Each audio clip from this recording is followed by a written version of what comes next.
Where should investors find value in emerging markets?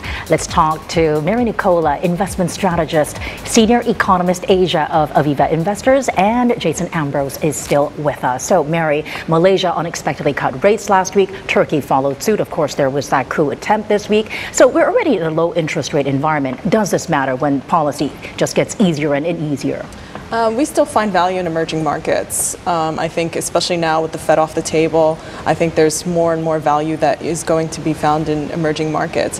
How many countries now out there are yielding negative rates?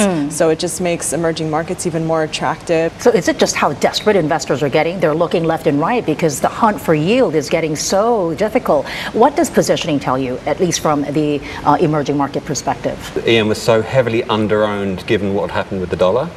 That the market really just didn't buy into it at all. So from a positioning bias, no one had any EM, and that was our strongest call for the last 6 months, has been to buy EM on that basis. Which EMs?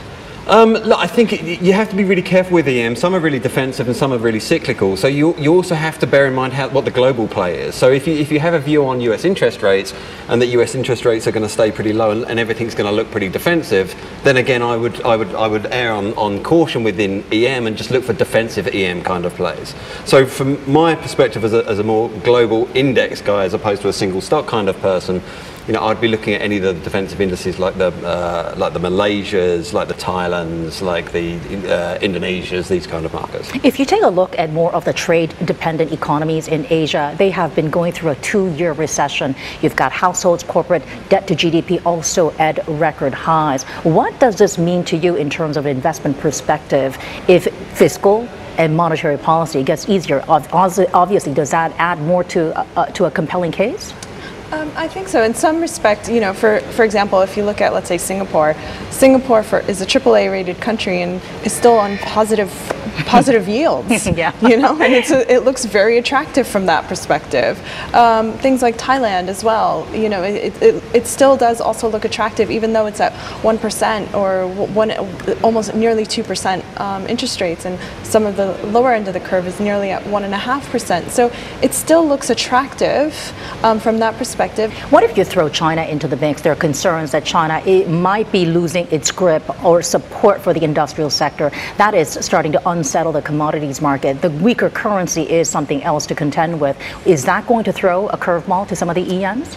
I think generally we're positive on China in the sense of we think that even if the government can't achieve, if the government has trouble achieving, you know, 6.5% to 7%, they will do whatever it takes. And I think the Q2 data showed that. So, for example, you look at, you know, I wasn't very optimistic about the April and May data, and then come the June data, and it was great.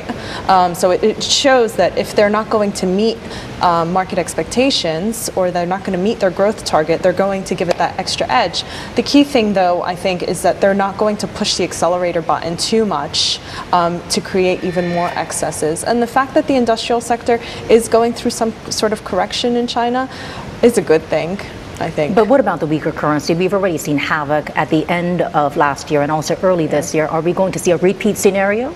I don't think you'll see a one-off devaluation like we've seen in the past. I think that created too much of a market havoc. But if you look at, you know, just how the currency's been moving against the basket, it's been slowly depreciating, and that's a good thing for China. Quick thoughts on China, Jason?